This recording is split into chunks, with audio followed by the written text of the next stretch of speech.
Welcome to Between Two Stops, your ultimate podcast for diving into the latest trends and topics in the pool service industry, bringing you insightful conversations with the best and brightest industry experts, inspiring stories from successful business owners, and educational insights to enhance your skills and knowledge. Buckle up. Between Two Stops by Skimmer starts now.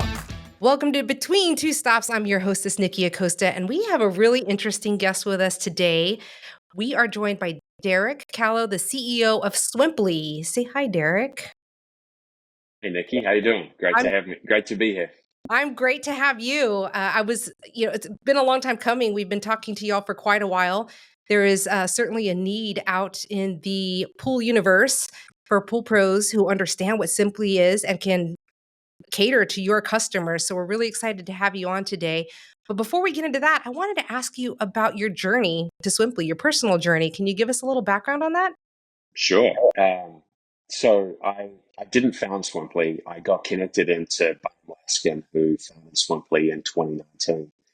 He's an incredible founder, originally based out of New Jersey. We got connected, and I've always loved consumer technology businesses. Given my funny accent, I'm not American, from New Zealand, but this amazing country is now I live in California, and I got connected into Bob early in 2023. And he is an absolute force of nature, an incredible founder, and built this thing from scratch.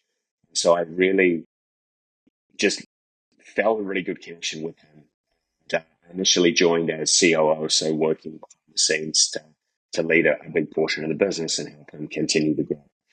So as Bonham, he got married and really realized that he sort of wanted to transition into a different phase of his life. I took over as CEO in October last year. We've got a great team, and this is really fascinating. I have worked in consumer businesses, had a good stint both internationally and in the US with Google and with YouTube. Had a fascinating period of time in the dating app space, where I ran the international business for Tinder, and then was with Bumble for a while as well. So no, Niki, I know you are Austin based. I appreciate how pools can help in the warm weather in Austin, and really love working in this stage of business. And also just, Swimply is ultimately about fun. And in these crazy times, having a business and a brand and a community that is about connecting people around, getting outside, getting in pools, connecting and having fun is really cool. So I'm really appreciating the opportunity with the team here. And thank you for that introduction. Can you tell us a little more about Swimply for those who may not be as familiar with what y'all do? Sure.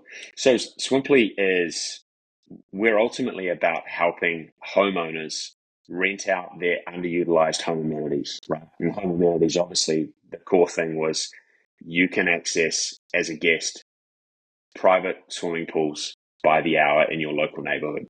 And it started with pools, and then has naturally, as we've grown, as our host community has grown, our hosts, funnily enough, just started putting more of their different spaces on the platform. And so we extended, pools into hot tubs. We've just launched an incredible deal with Plunge, who are the largest producer of cold plunges and cedarwood saunas, home saunas, etc. We launched sports courts, pickleball, tennis, basketball last year, and we've just extended into indoor spaces. So full homes by the hour for a product launch, a family celebration. We notice a lot of hosts were saying, "Look, hey, we'd love to host on Swimply for throughout the winter in parts of the country where it's cold." And so we've seen a natural expansion there, and that's just been great for Swimply. But the core of this and a huge part of your audience and what they care about it, we're access to amazing swimming pools by the hour. So I can imagine there are some unique needs on both sides, and in terms of pool care we'll stick to pools in this case, but for any pool that is rented out through Swimply, can you tell us about those unique needs in terms of, making sure that liability is covered, and making sure that the property is protected, making sure that the pools themselves are well cared for and maintenance and service properly. Yeah, and so obviously, when you take a step back, we have hosts that use Swimply on a very rare basis. They say, "Look, we've got a pool, and we generally we have a pool for me and my family, for example." And so they'll occasionally rent the pool out on Swimply if they're away traveling, or if they're just having a break for a while. And we have hosts at the other end of the spectrum who are really viewing this like a legitimate full-time job, and they're renting their pool and their property out as a full-time thing, and generating really significant revenue. So similar to other marketplaces, the flexibility that we offer is as much as you want to. What you can, it's the metaphor. You can stay in the paddling pool, or you can jump in the deep end.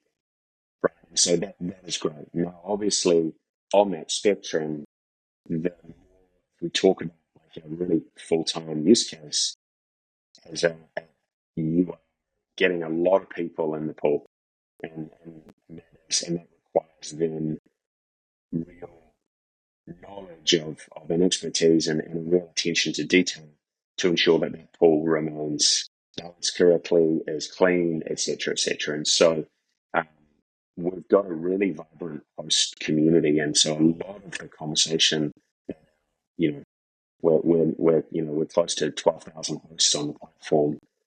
In fact, more than a huge piece of a huge percentage of those hosts are about pools, and so there's a real support within the community on, hey, how do I make sure that my pool remains safe, enjoyable, etc., etc., and I can handle a lot of people in the pool, and so that's a huge piece of this, right? The other thing you talked about was obviously with we're about fun. I was on a CNBC interview and I talked about our tradable currency being as a fun, and whilst that's great, safety is paramount, and that safety between hosts and our guests, hosts and their guests, but also within the wider community. So we take into a huge account the neighbors, the local community, etc., because ultimately we are sort of this idea of by neighbors for neighbors. So we have quite a few pros in our base of. Mm-hmm. We're nearing 29,000 pool professionals that use Skimmer today. We have quite a few that have figured this model out and have been able to figure out how to cater to short-term rentals, to Swimply pools. And it usually looks something like this. Usually, not always, but usually there are high bather loads on the weekends. And so they will set up visits on, say, a Thursday to get the pool ready and shocked and ready to go for the weekend if it needs it. And then they do a follow-up visit on, say, a Monday or a Tuesday to come out and make sure that the pool is rebalanced after the weekend, whether there were, kids in the pool, dogs in the pool, high bather loads, all that good stuff. It is not something that I think a lot of pool pros have figured out, but it seems to me like there were some tangible benefits too. One of the things that we're really good at is creating a service history with photographs in the pool. I know that liability is always a concern. People make claims for all kinds of things under the sun. And so one interesting use case in working with Swimply was the fact that y'all love that we have a referenceable service history with photographs. Yeah, that's a great point. I think it's twofold, right? Is the first piece of it is the professionals that you have working with you, they'll start to see that clients have different needs when there's big loads on the platform. And so if they can adapt and potentially working together to create an offering for a high load pool, right? And I think that's the first piece. And it's great that many of your professionals are adapting to that different pricing structure, different servicing structure. Number two, of course, I think it's true that is around for top photos, yes, but I think also an interesting evolution is actually recording the water readings and finding a way to keep that at time. Because yes, occasionally, we just, to give you context, we just passed our 500,000th lifetime booking. So if a core premise of this is swimming, there's a lot of people swimming in a lot of pools, and we just had a 4 millionth lifetime guest. And so we see a huge amount of volume, and so we've got a lot of trends. And whilst it's low, there are situations where where the quality of the water or the perceived quality of the water, whether that be, etc., does come up. And so I think there's a really interesting opportunity for the value that you guys bring to helping your pool professionals cater to those hosts that are really leaning in with high load pools. Yeah, and we do that now. We track all chemistry readings in the app, and that becomes Mm-hmm. a part of the service history. So if someone, for example, were to make a claim against a Swimply pool and say, "Hey, we were in this pool and my skin was itchy and I think something's wrong with the water," or something like that, there's actually a record that you could go back to say, "Well, actually, we were there. Here's what we did, and here's what we put in the pool." And you would have a better position in defending those claims, or the homeowner would have a better position in being able to have that proof in order to make sure that those claims don't go through. So, and we hear that with insurance too, which is interesting, Mm-hmm. because it seems like, I don't know, maybe we just live in a litigious day and age, but it seems like a good way to cover your rear. Yeah, and look, ultimately, the hosts that really lean into Swimply are the ones that really pay attention to detail. So even in the use case you talk about coming in on a Thursday and then on a Monday for the heavy periods of time, what we also see within our host community is that hosts are increasingly becoming really knowledgeable on on water, on water quality, balancing, etc. And so I think a huge opportunity, for great pool professionals is there's only so much that, the value that you guys bring and pool professionals bring is, yes, coming in and doing it themselves, but also, for example, there's still a lot of work that could be done in between the Thursday and the Monday if there's a lot of work going on. And so I think the value of here's what you can do in the moment, because we see in situations where, for example, a host will shock the water in a way that creates discoloration, and then they're freaking out about, well, how do I get this back on track? And the community jumps in, but sometimes the internet is a universal source of truth is not always the most guiding. And so, I know you guys produce a lot of really great content. And increasingly, a lot of the work that we do with our community and our help center is, we're looking for great examples, sort of where this type of partnership can go, where we could be producing really credible content that comes from industry experts like yourself to be able to help hosts really augment what they can do themselves in between the servicing from your pool professional. And ultimately, the revenue generated by pool owners could offset the cost of professional pool care, no doubt.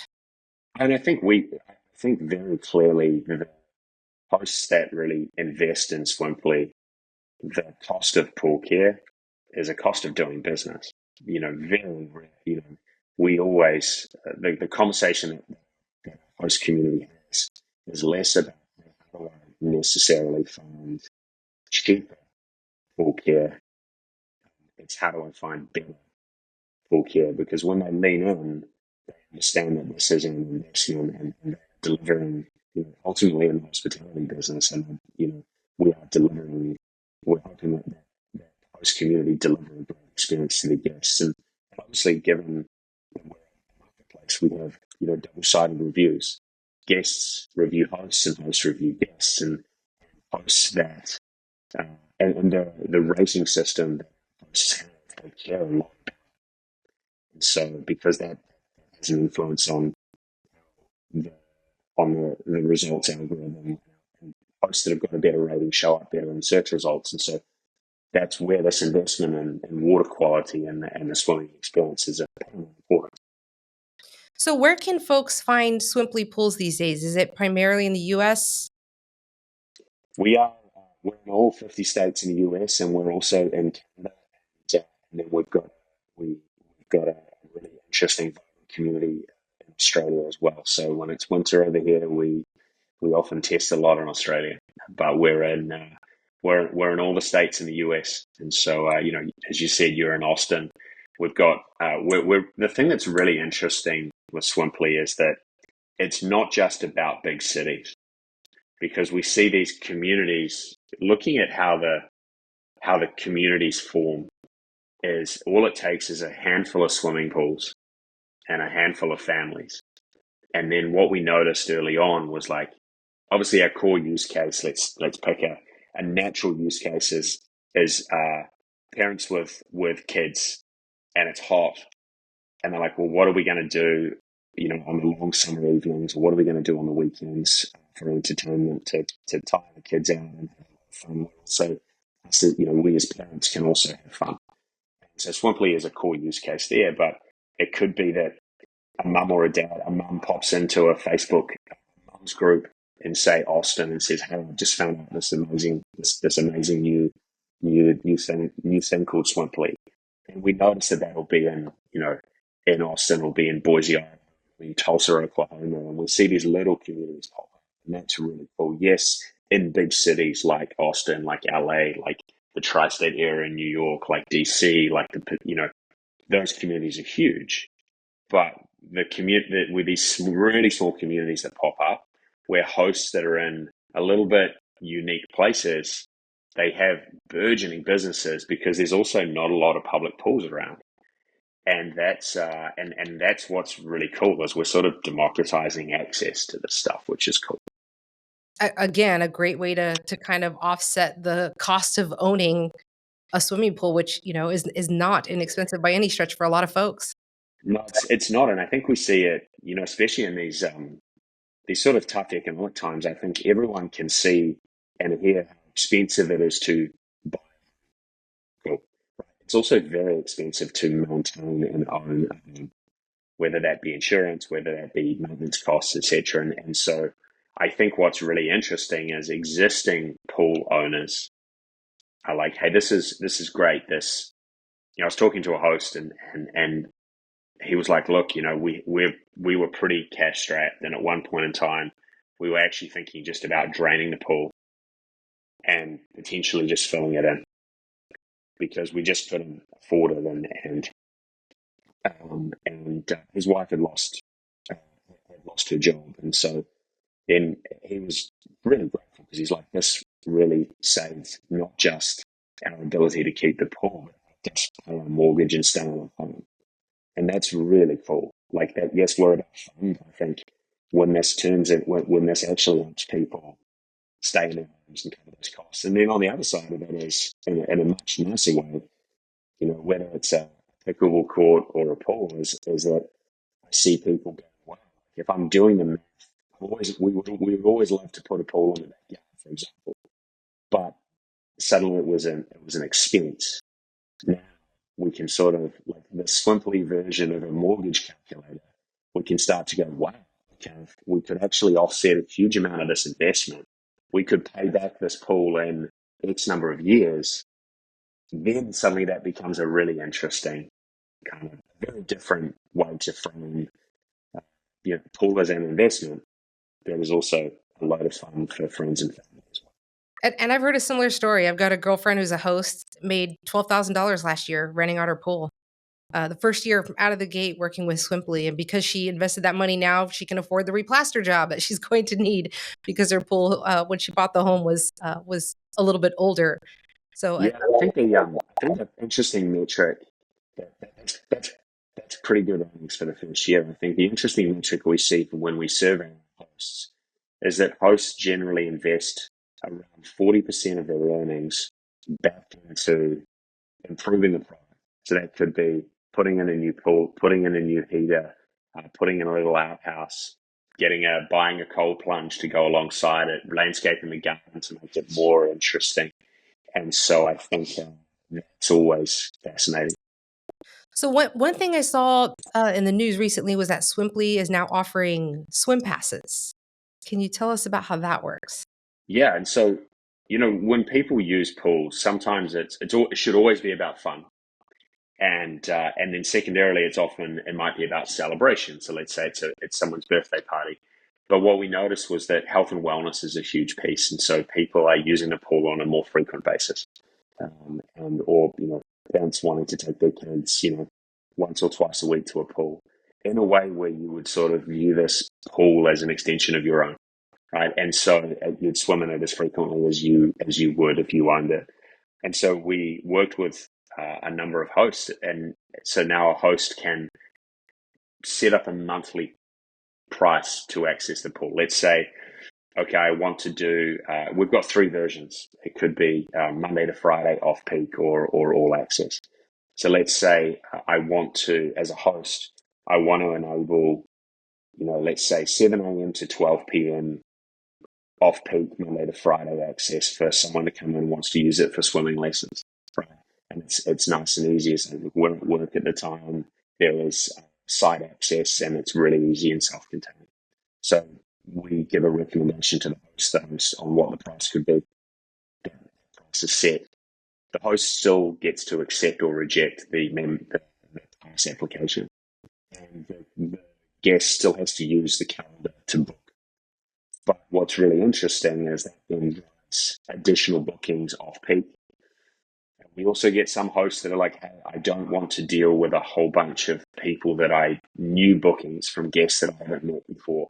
What I would rather have is, let's say, 10 families, 5 families who are a group of people that I know, and they can just keep booking.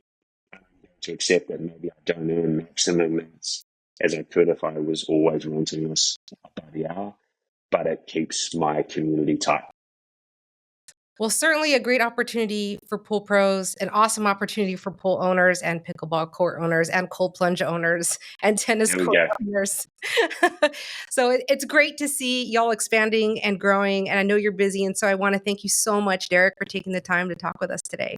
And I think it was great to chat, Niki. Thank you. The message is, if you can figure this business model out and if you can cater to these pool owners, I think there is a huge opportunity there for our service community. Absolutely, and we'd be completely lost without you guys. So a huge thank you on behalf of Swimply. You're most welcome. Well, that's it for today. Thank you so much for joining us, and we will see you on the next episode. Thanks, Derek. Say bye. Bye. Have a good day. Between Two Stops is brought to you by Skimmer. Save time, grow revenue, and deliver a seamless customer experience with Skimmer's all-in-one pool service management platform. Get started risk-free at getskimmer.com.